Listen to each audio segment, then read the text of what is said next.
Hello, hello, welcome to Buy the Stitch and 10 Minutes Tops videos. Today we are talking about the magic ring versus the adjustable loop. They are two different things. Now, many people refer to them with the same term. It's called magic ring, magic loop, adjustable loop, but they all seem to make the magic ring, no matter what they call it. I want to show you what the difference is. Now, so let me show you how.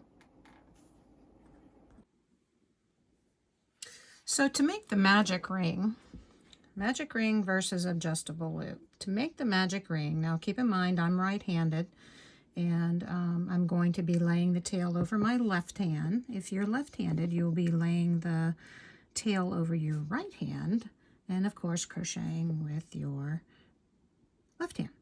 All right, so I'm right-handed. I'm going to lay the tail over the palm of my left hand. I'm going to circle my two fingers, making an X. I'm going to go under the first strand, grab the second, and then yarn over and pull through, making a chain one right there. At that point, I can take it off my fingers. If you notice, I have one loop, one big ring, okay, right here.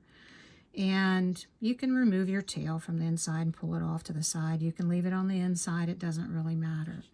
Now at this point, we would go ahead and single crochet into the center of the ring if that's what the pattern tells us to do, or half double or whatever it is that the pattern directs you to do. I'm just going to do some single crochets right here.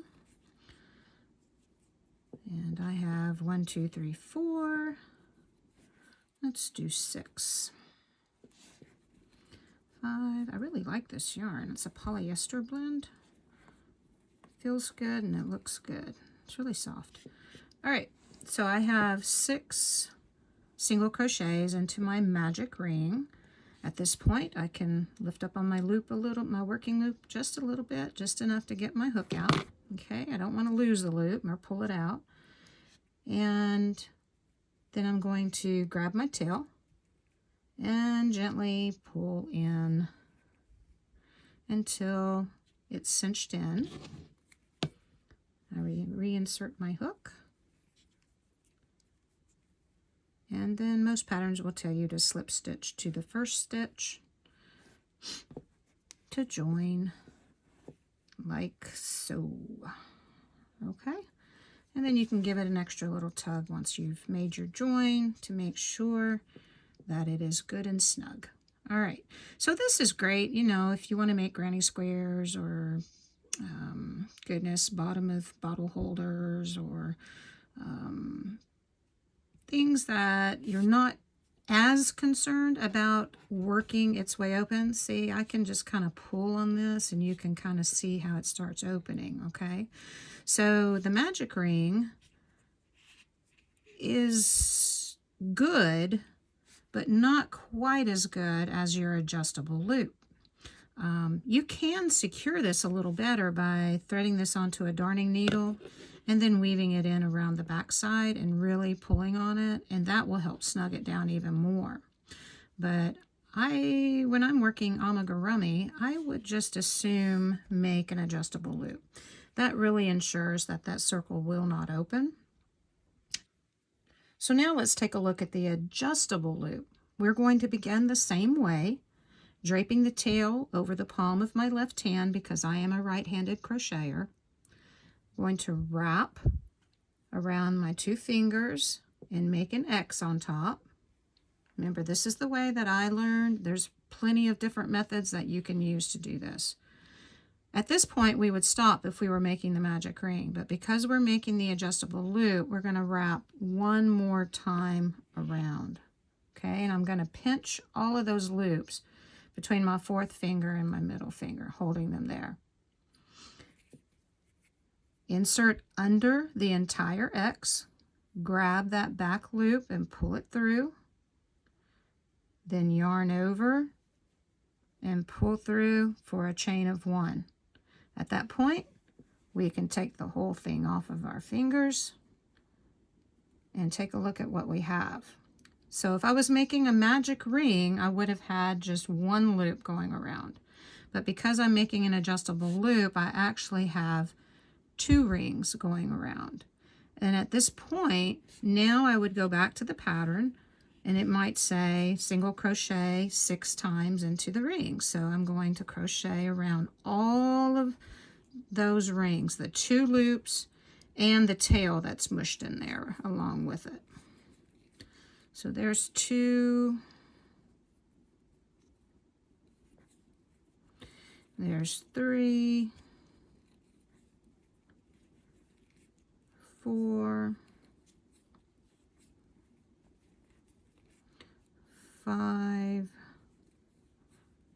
and 6 single crochets. Just as before, I'm going to lift up on my working loop just a little bit to remove my hook. And if I was making the magic ring, at this point, I would just pull the tail and it would go whoop, and it would be gone. It would be cinched up tight, okay? But for the adjustable loop, it is a 2-step process cinching this circle.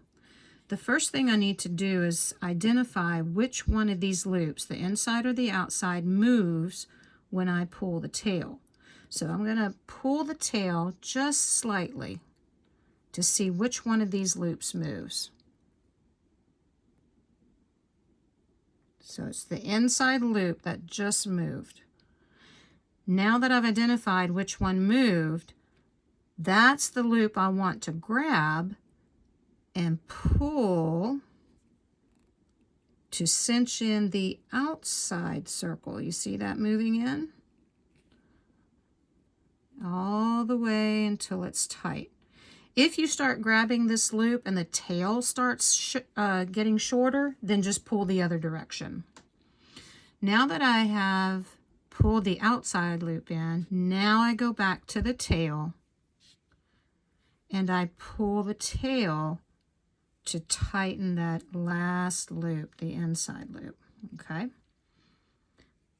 And that cinches it down. And again, according to the pattern, it will probably tell you to slip stitch to the first stitch, unless you're working in a spiral like for amigurumi. And so I'm going to slip stitch. Once I've done that, I'm going to give it another yank, make sure it's good and solid. And then there you have a more secure starting point for any work that you're beginning with a circle. If you don't want that inside hole to open up, the adjustable loop is the way to go.